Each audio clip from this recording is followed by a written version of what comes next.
En los miles de años que lleva este paisaje, no se han labrado ríos como se labran actualmente. Posiblemente en los últimos miles de años hayamos atravesado periodos tan húmedos como el actual. La otra cosa para tener en cuenta es que la última década en particular no fue especialmente húmeda, fue más bien cercana al promedio y sin embargo el proceso de formación de ríos ha seguido creciendo, no se ha detenido.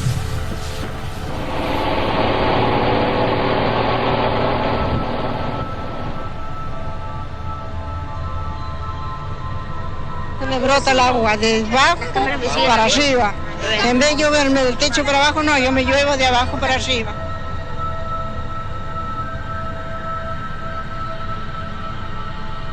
Yo dije de esto que no era para hacer una construcción, porque las napas de agua estaban muy cerca.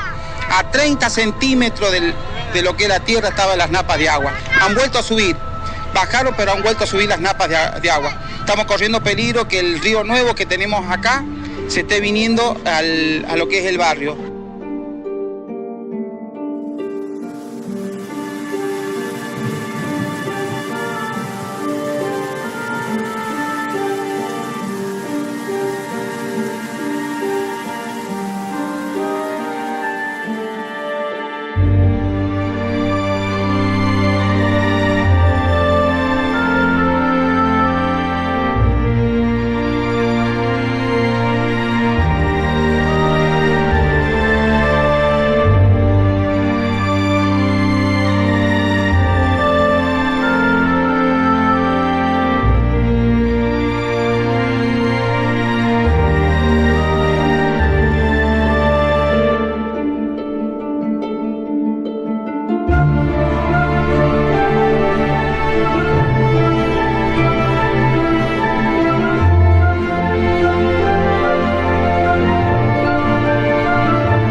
En una región donde nunca hubo ríos ni señales de cursos de agua en superficie, empiezan a formarse.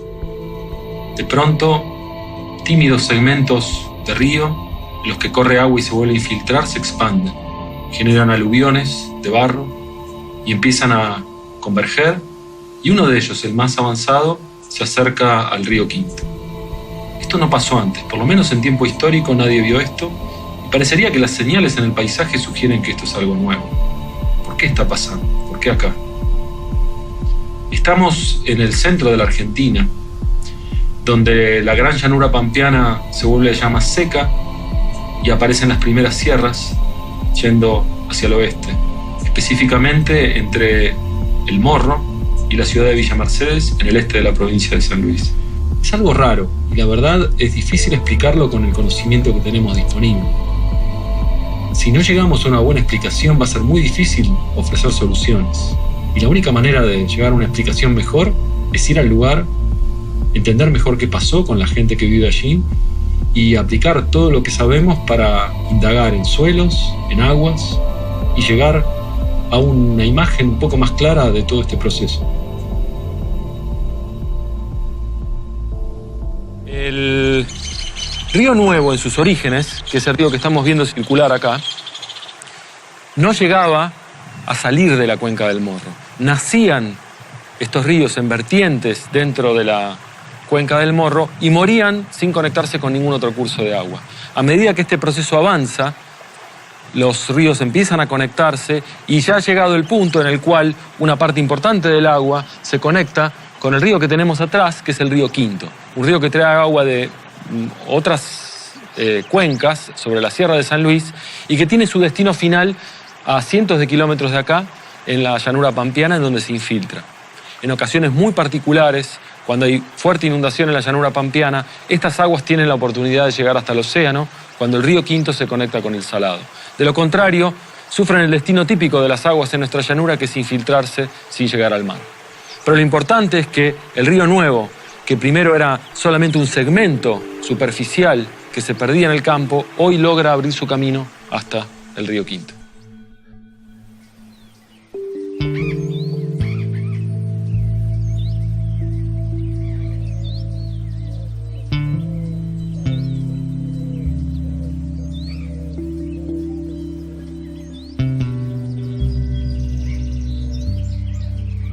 Nosotros estamos acá, en este campo, estoy del año 1960. Acá no había nada, se hizo todo. Ahí lo hice casi todo a pulmón, ¿no es cierto? Bueno, pero en la zona, nosotros estamos con mis padres y mis hermanas y ellos, del año 1946, fines del 46.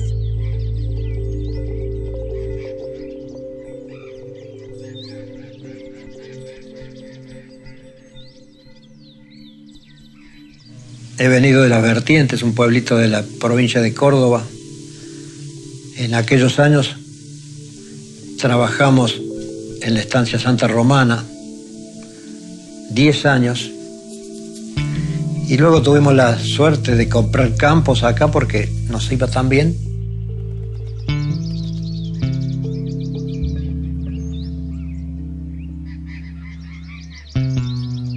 Los hechos más concretos que les puedo contar es de que las aguas subterráneas todos los años aumentaban entre 1 metro, 1,50 metros para arriba. Pero ya hace como 16 años, 17 debe ser, más o menos. Eso fue de momento a otro, ¿eh? Vino una lluvia fuerte y se vino el agua con todo y se marcó el río y nunca más se secó el río. Decía, no, sí, va a pasar, Nunca más pasó.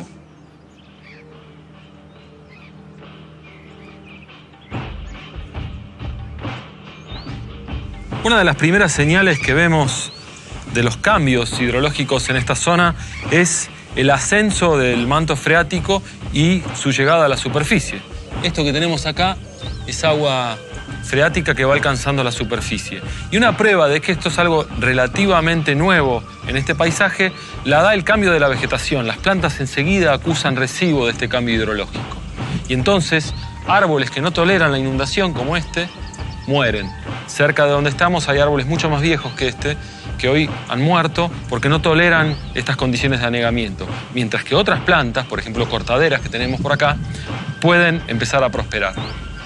Estas son las primeras señales y los orígenes de ese flujo de agua superficial que empieza a labrar muchos de los cauces que hemos visto. Para entender todos los problemas asociados con el Río Nuevo, es importante conocer qué pasa con el balance hídrico, porque las causas fundamentales, básicas del problema del Río Nuevo está en una alteración del balance hídrico. Entonces, por eso es importante entenderlo, cuál era la situación original de los componentes del balance hídrico y analizar si se produjo alguna perturbación en este balance en los últimos años que pueda explicar el problema del Río Nuevo. Tenemos un área bastante amplia, que es la cuenca del Morro, que abarca cerca de 220.000 hectáreas. Nosotros lo que hicimos fue subdividir la cuenca en subcuencas. La primera que manifestó un proceso de escurrimiento superficial fue la llamada el Zanjón Negro, que es un escurrimiento que se abrió en el año 85. O sea que si hablamos de manifestaciones, diríamos que esa fue la primera manifestación que tuvimos de que estaba sucediendo algo extraño en la cuenca, digamos. Había un proceso de avance de los escurrimientos superficiales. El problema del Río Nuevo en sí, el factor más detonante es la pérdida subsuperficial. Es decir, que como los cultivos, digamos, crecen en una determinada época y por ahí de repente ocurre lluvias fuera de esa época, o el suelo se moja y llueve después durante el crecimiento del cultivo, pero ya está el suelo mojado, ocurren estas pérdidas de drenaje profundo, se pierde agua en subsuperficie, estos cultivos no la pueden usar más y, digamos, al correr subsuperficialmente en un territorio con relieve, lo que se va generando es erosión subsuperficial. En el balance hídrico lo que debemos hacer es estudiar los distintos componentes del mismo. Básicamente hay que estudiar por dónde ingresa el agua, cuáles son los ingresos y cuáles son las salidas, y ver si se produce alguna alteración en estos flujos. Entonces, básicamente, el ingreso de agua a estos sistemas es a través de las precipitaciones. La precipitación ingresa al suelo y puede seguir distintos caminos. Cuando llega al suelo, la precipitación puede no ingresar al suelo y escurrir por encima de la superficie del suelo, que es lo que se llama escurrimiento superficial.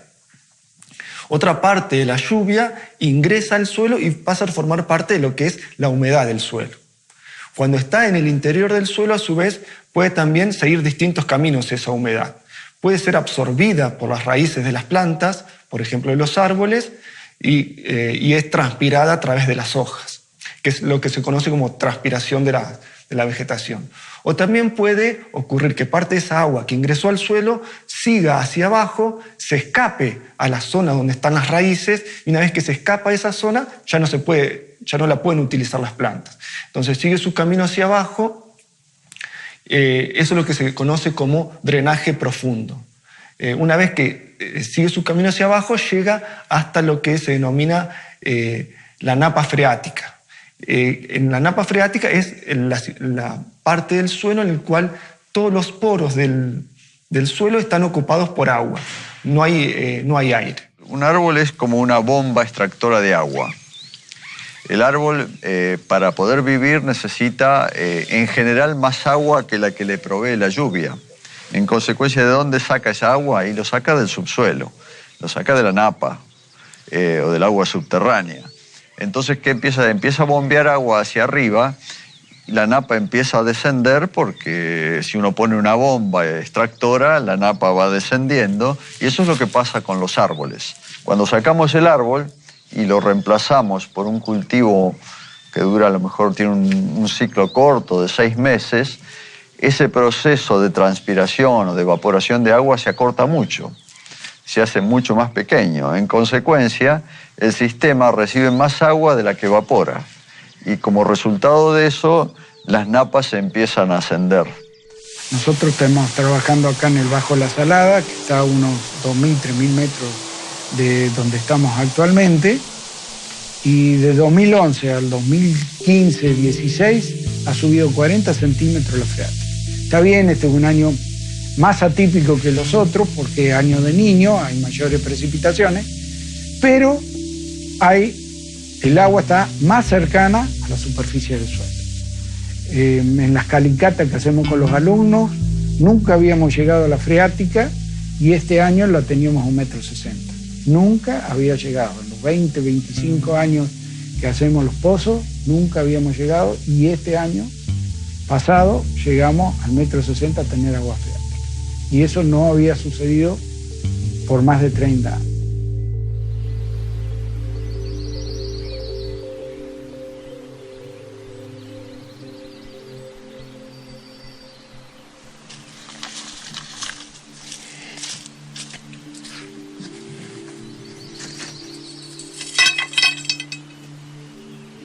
Este es un buen lugar. Vamos a hacer una perforación poco profunda para obtener muestras de suelo. Y esta es una de las formas más útiles que hay para entender cómo se mueve el agua en lotes distintos. Lotes como este que tienen soja o lotes que pueden tener monte u otros cultivos. Vamos a manualmente perforar el suelo y empezar a ir a cada vez mayor profundidad tomando muestras. Este cultivo va a consumir muy poca agua a partir de ahora. Ya se está poniendo amarillo. Y esta agua que queda en el suelo le va a servir al cultivo próximo. Pero también le puede pasar que las lluvias del resto de este año la empujen y la hagan viajar hasta las napas.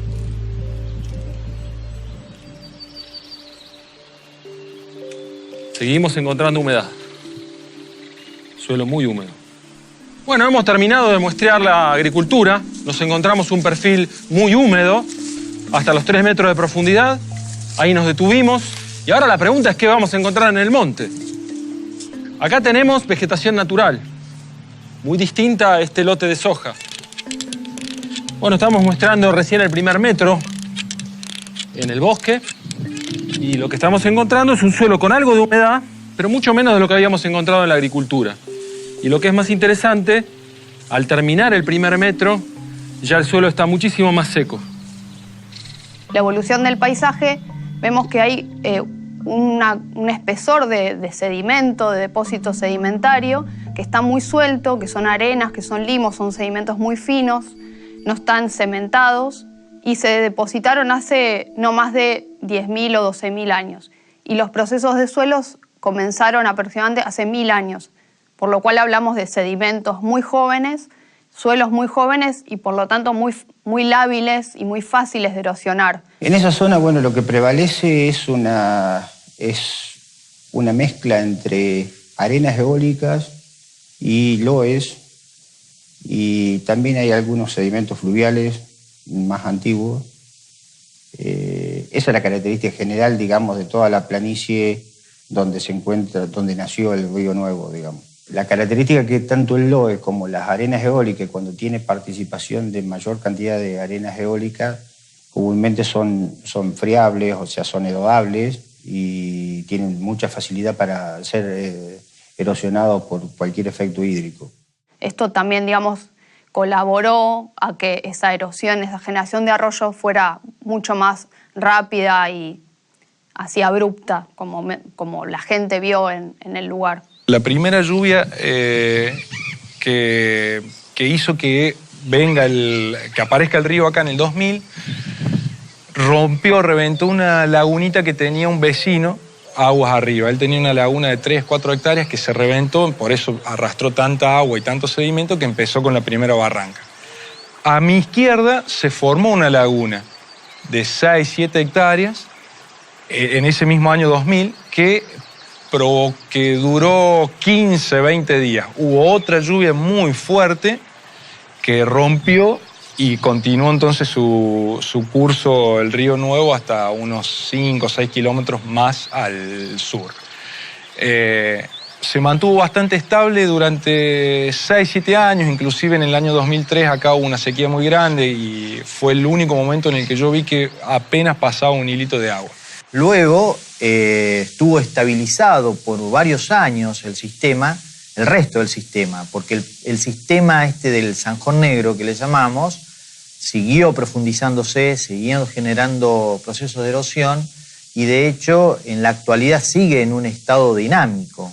Por lo tanto, y esto es interesante para analizar los procesos que se van a ir dando en el resto de la cuenca, nos está hablando de que los procesos de estabilización son a muy largo plazo, ¿no? Hablando desde el año 85 a la actualidad y un proceso que todavía no está estabilizado y ese curso de agua se abrió y empezó a correr agua y hasta el día de hoy nunca se ha secado. O sea que, digamos que si uno si hiciera una comparación con lo que ha sucedido en la otra subcuenca, en la subcuenca del Río Nuevo, diríamos que el proceso es bastante similar. Por lo tanto, estimamos que esto recién está empezando, ¿no? En enero del 2008 se hace una cárcava más grande de alrededor de 6-7 metros, que fue la que hizo que por primera vez el Río Nuevo llegue a la Ruta Nacional 8. Ahí se hizo mundialmente conocido el Río Nuevo. No sé si mundialmente, pero nacionalmente conocido el Río Nuevo, cuando rompe o atraviesa una ruta nacional.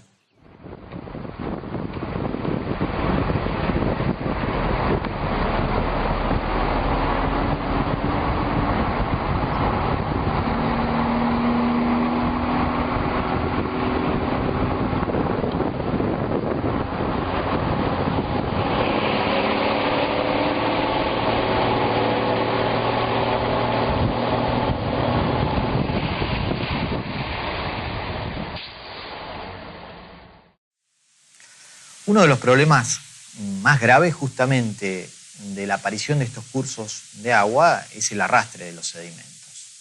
El fenómeno se va dando de la siguiente manera. Viene una corriente de agua que va erosionando suelo, remueve ese suelo, lo traslada con el agua en los lugares donde hay pendientes que faciliten el movimiento del agua con suelo, o sea, el sedimento ese, y se depositan donde la pendiente disminuye, o sea, donde el agua empieza a escurrir un poco más mansa, le permite que el sedimento se decante, digamos. Esto va generando distintos bancos de sedimentaciones a lo largo del curso del agua. Estos bancos de sedimentaciones, si uno tuviera que medirlos, son millones y millones de metros cúbicos de suelo.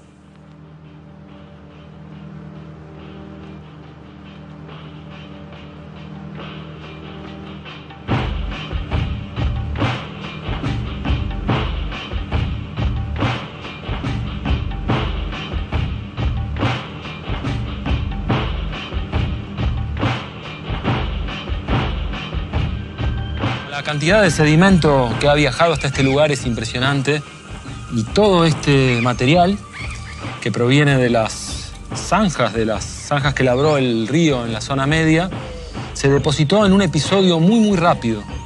En aproximadamente 12 horas se acumuló en este lugar, poco más de 1 metro de material, en otros lugares más, y nos ilustra un aspecto importante de este proceso.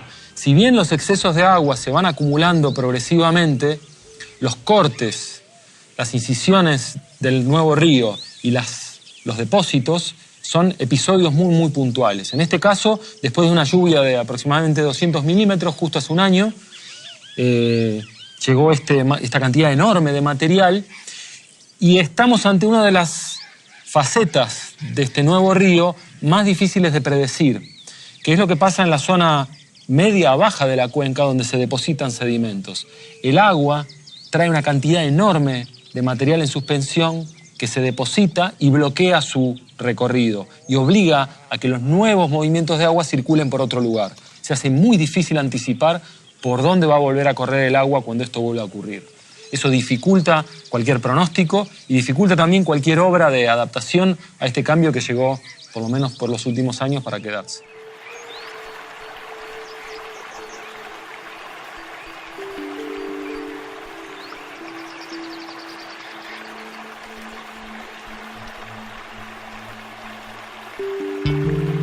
Creció el río Nuevo y se desbordó el río que pasa por nuestro campo. Se empezó a desbordar en poca cantidad, entonces yo no le di nadie le dio importancia la importancia que se merecía. Pensé que iba a quedar ahí, más o menos como se desbordó en el 2008, una desbordada tranquila. O sea, se desbordó y que se iba a volver al cauce normal. Pero no fue así, sucedió todo muy rápido. Al otro día nos despertamos y el agua estaba por todos lados y flotando todo, o sea, se llevó todo al paso. O sea, fue algo muy rápido, de no aparentar nada, a la noche se llevó todo.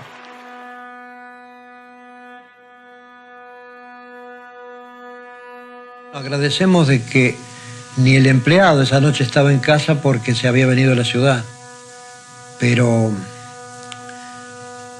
fue terrible de un momento para otro ver todo lo realizado en 20 años o más, tapado con tanta tierra y tanto guadal.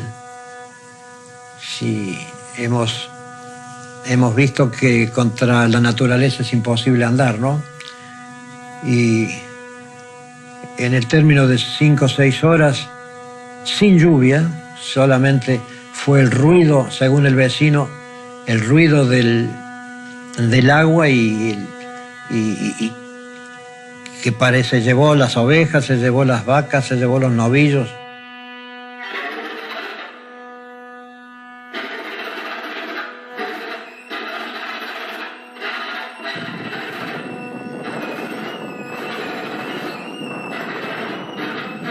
De los animales, gran cantidad. Una vez que llegó el aluvión, se dispararon también y chapoteando en el barro hasta que se hundieron y los encontramos todos con el agua a la cabeza. teníamos, no sé, alrededor de 50 novillos que quedaron bajo el barro.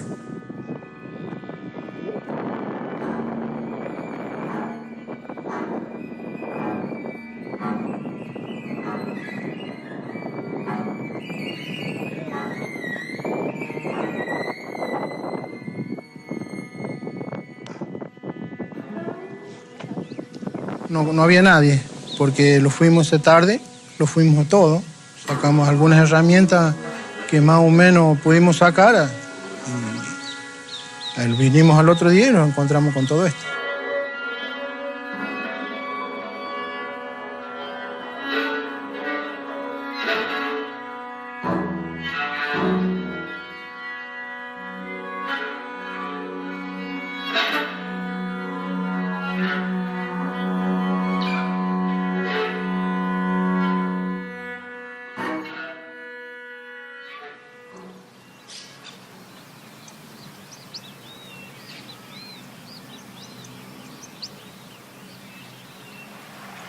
Cuesta reconocer este lugar. Hace más o menos medio año pasé por acá y había un vado y usábamos este paso para seguir por la ruta que va hacia el norte. Y bueno, antes se había traído material para mantener el vado, pero lo que estamos viendo es lo dinámico que es este paisaje y rápido que se abren nuevos cursos. Este es un nuevísimo río. Esta nueva Cárcava se abrió hace un poquito más de un mes y es un tributario del Río Nuevo. Todavía no sabemos cuánto más va a crecer esta red de ríos, pero sin duda no para de avanzar y sumar afluentes a los ríos principales que ya han aparecido en el paisaje.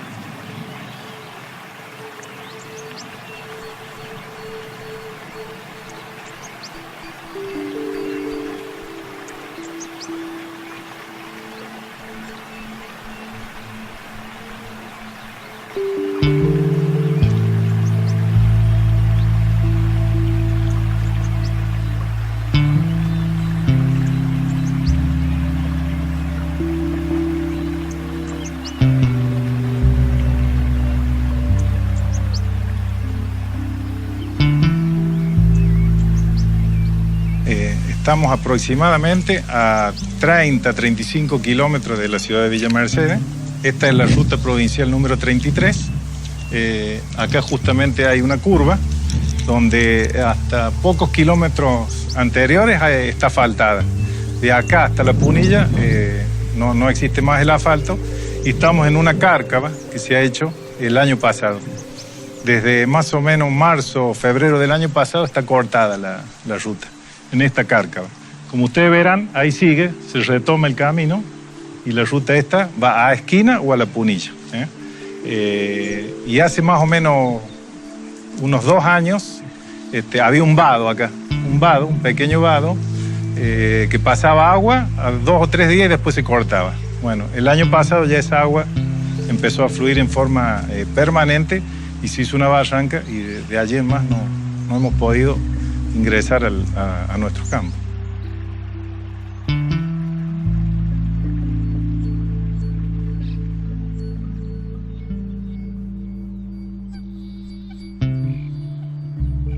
Estamos en un molino cuyo pozo se hizo más o menos a los 7,5 metros, 8, y hoy nos encontramos con que el agua está a 60 centímetros. Ese es el nivel de la napa freática aquí. Alrededor se han perdido cultivos, hay partes donde se sembró antes agropiro, se ha secado, se perdió, se llenó de juncos, cortaderas. Bueno, y vemos que esa zona va aumentando año por año, ¿no? Es de las zonas más altas de nuestro campo esta. Es casi la parte noroeste. Y el agua que nos rodea termina yendo a parar a la ruta 33. O sea que se va encauzando, ahí hizo de acá unos 500 metros hacia el sur, hizo una cárcava y bueno, va drenando de campos propios más de campos vecinos hasta que va juntándose en un arroyo hacia Villa Mercedes, ¿no?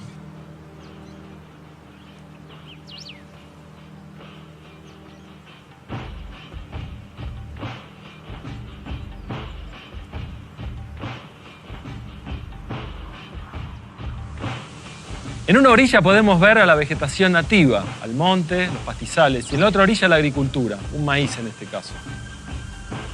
Se pueden encontrar algunas diferencias. La ladera bajo monte está más seca y tiene paredes más rectas. Bajo agricultura empieza a escalonarse la ladera y se ve más humedad.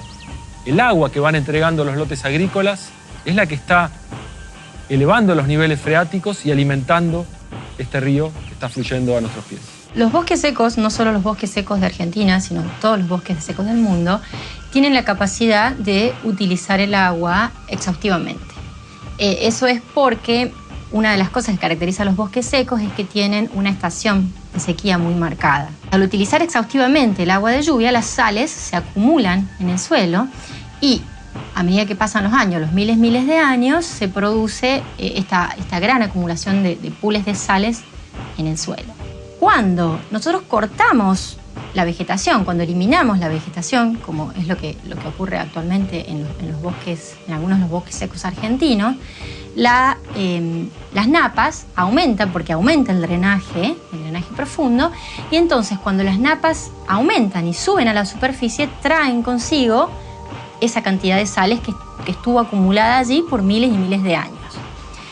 Y se produce un fenómeno cuando el agua sube junto con la sal, se produce un fenómeno que se llama salinización. En este problema del Río Nuevo, o sea, que es un caso puntual de este proceso general de dryland salinity, la mayor parte de la superficie no es afectada por el ascenso de la napa.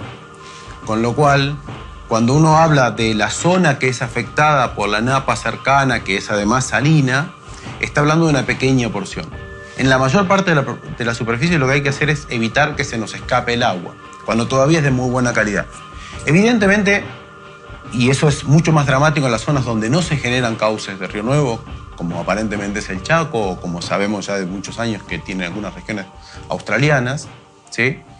En las zonas donde el ascenso generalizado de napas cubre gran parte de la zona productiva, el ascenso de esa napa salada genera grandes desafíos, porque la napa salada no es que no se puede usar dentro de cierto rango, pero no es lo mismo que tener un agua de muy buena calidad. No es lo mismo que regar cuando la napa es salada.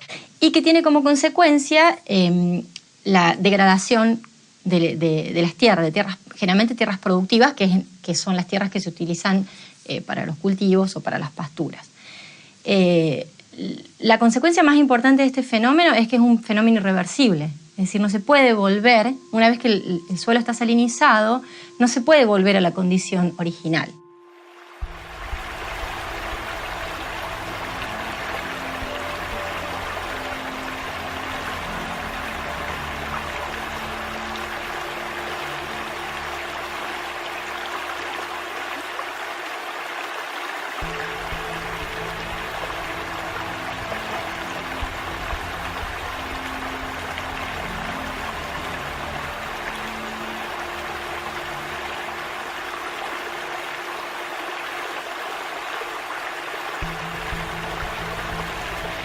Lo que queremos obtener acá es una medida de la cantidad de agua que circula, el caudal.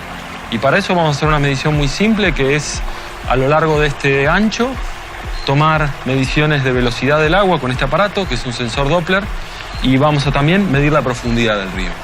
Con esas dos medidas vamos a integrar los valores y tener una idea de cuál es el caudal. Vamos a empezar por aquel lado.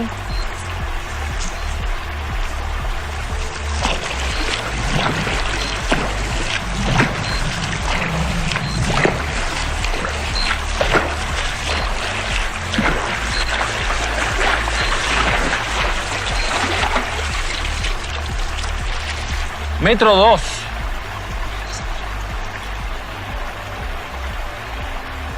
Y en el metro 11 exacto tenemos el borde.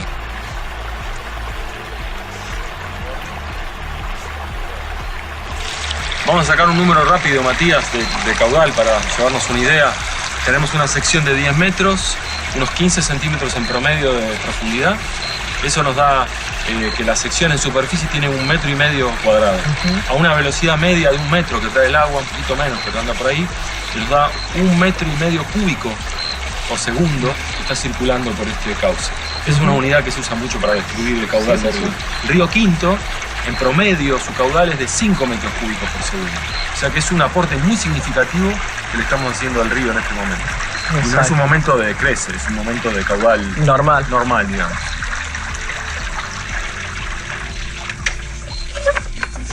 Bueno, ¿en qué te ayudo? Acá estamos, solamente anotar en el mismo papel el número que te voy a dictar. Bueno. Este mide la conductividad eléctrica del agua.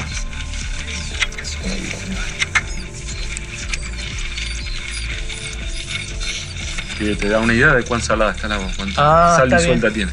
Solo por las propiedades eléctricas del agua, viste que cuando más sales tiene el agua, mejor conduce la corriente. Claro. Entonces lo que hace es medir eso, cuán bien conduce la corriente. 6,43. Es el agua más salada que hemos medido hasta ahora.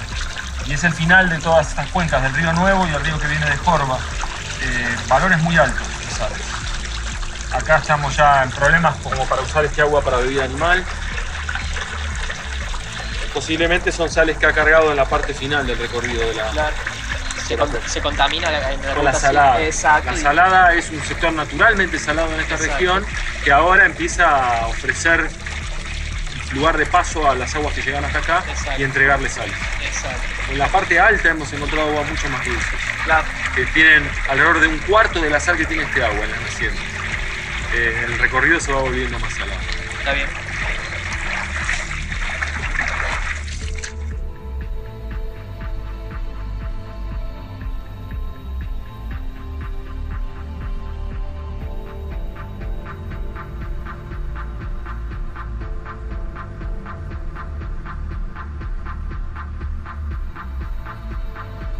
Este fenómeno de salinización, donde es más conocido, fue en Australia, cuando hace más de 100 años comenzaron a deforestar los grandes bosques de eucaliptos australianos para poder poner pasturas o para poder poner cultivos.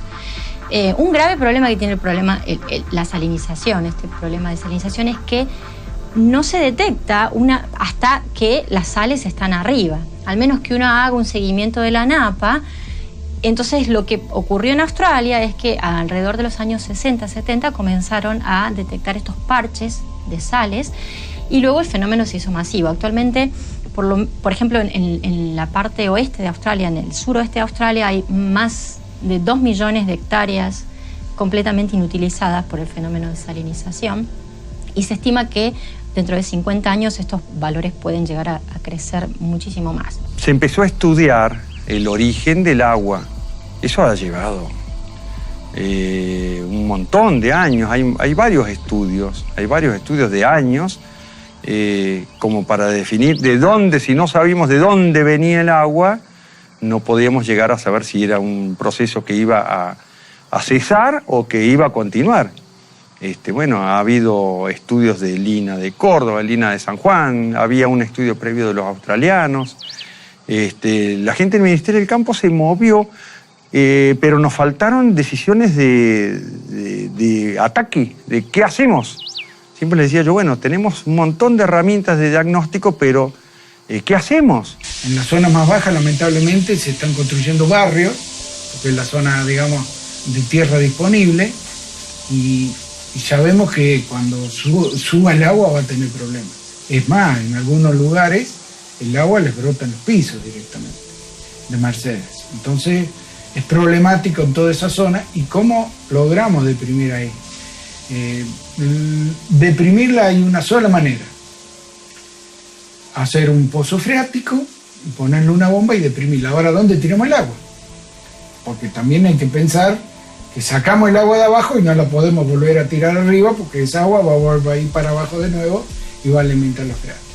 Entonces, es toda una infraestructura especial que hay que armar. El tema de estabilizar la cuenca o restaurar la cuenca es un proceso que va a llevar muchísimos años. El aprovechamiento del agua, al tener gran cantidad de sales, es bastante complejo, no es sencillo. No quiere decir que sea imposible, pero requiere de, digamos, de grandes recursos para poder utilizar ese agua. El uso de la forestación es una alternativa importante, pero lógicamente tenemos que pensar en la escala, ¿no? En qué escala daría un resultado evidente. Y tendríamos que pensar en superficies, en porcentajes muy altos de deforestación para que realmente marque la diferencia. Yo creo que la forestación nos va a ayudar mucho en cuanto a la estabilización de las cárcavas, de las paredes, de los taludes de las cárcavas fundamentalmente, y a medida que se vaya avanzando nos va a ayudar a consumir agua de la cuenca, pero no va a ser la que marque la mayor diferencia. Va a ayudar otro tanto si se pudiera hacer una captación de agua en la parte alta de la cuenca, que también son soluciones, vamos agregando pequeños granitos de arena a una cadena de soluciones, ¿no? No hay una solución única. Entonces, cuando hagamos una sumatoria de planteos que nos permitan consumir el agua y aprovecharla en otros espacios, lógicamente, al sacar recurso hídrico de la cuenca, vamos a estar aliviando el balance hídrico. El desafío de resolver este problema enfrenta distintas escalas tecnológicas. Por un lado, el diseño puntual de cosas para hacer. Muchas alternativas, muchas carpetas en un portafolio donde uno pueda elegir qué hacer. Y eso está bueno, y para mí la participación con productores en eso es fundamental. La otra escala es interactuar con los productores para que los productores tomen mejores decisiones, ¿sí? O sea, que ellos de alguna manera monitoreen cómo está funcionando el sistema y tomen mejores decisiones. Esa es otra escala. O sea, tener un portafolio, pero también tener un buen selector, alguien que elige bien. Y hay una tercera escala, que es lo que implica la cuenca, donde ya no es solo lo que yo hago en un lugar, sino que es a nivel de cuenca. Y ahí vienen algunas necesidades que tenemos. Hoy creemos que sabemos cómo funciona o cómo se genera este problema, pero nos falta conocimiento cuantitativo para saber cómo modificarlo. Y ese conocimiento cuantitativo en desarrollos tecnológicos significa transformar esas hipótesis que funcionan en algún modelo que funcione. Otra solución o paliativo que le vemos nosotros a la cuenca que hemos estado trabajando acá desde INTA es la siembra de cultivos de cobertura en invierno. Que son los cultivos de cobertura principalmente basados en cultivos invernales, a través del centeno principalmente, que funcionan muy bien en la zona. Nos permiten fijar el suelo. Eso disminuiría la erosión eólica en la zona. Nos permitirían fijar el rastrojo, lo que estaríamos fijando un poco más de carbono también en el lugar, un mayor consumo de agua, y tiene efectos alelopáticos que nos disminuyen el impacto de malezas en las etapas de primavera y primeras etapas del cultivo de verano que sigue. Creo que hay dos factores súper importantes. Uno es el seguimiento de lo que pasa con la hidrología a través del seguimiento de las napas, y la otra es la planificación territorial, es decir, qué lugares son más o menos susceptibles a que esto ocurra, y entonces en esos lugares mantener o bien la vegetación nativa o mantener vegetación que es consumidora de agua, digamos, y que mantiene a raya, por decirlo de alguna manera, las napas. Yo creo que debemos lograr y sumar al resto de los actores para que participen activamente y positivamente en este proceso de restauración. Porque de otro modo vamos a seguir como hasta ahora, renegando, con conflictos por el tránsito dentro de la cuenca, porque corta los campos. Hay campos que los ha dividido en dos partes, porque nos corta una ruta nacional, nos tapa un puente, ¿sí? Y seguimos mirándolo de afuera. Me parece que acá la única manera es ponerse las botas de goma, los guantes y meternos todos a trabajar dentro de la cuenca. Cuando nos enteramos del problema de que estábamos en la zona más baja de ahí y que era tan plano, dijimos con los muchachos del INTA y con los otros amigos vecinos, y estamos fritos. El día que tengamos una inundación va a venir a parar acá porque según las mediciones, ahí estaba digamos, el lugar de asentamiento del río. Allí es donde deja todos los sedimentos. Y más o menos yo tengo afectado por los ríos más o menos 90 hectáreas. Entre los cortes y todo eso. Y los problemas más serios que tenés es que hasta que se hace el río, patentadamente el río, el problema no podés ni tener animales ni nada ahí. Porque se empantanan, se pierden, no salen más. Es que no había una solución y qué solución le íbamos a dar a un problema que todavía no existía. Tuvimos que quedarnos a la espera de lo que pasara y hoy ya es tarde para solucionar lo que sea. Hoy, mientras no canalicen el río, no hay arreglo. Hemos estado todos conscientes de que algún día iba a pasar algo, pero no lo esperamos de tal magnitud.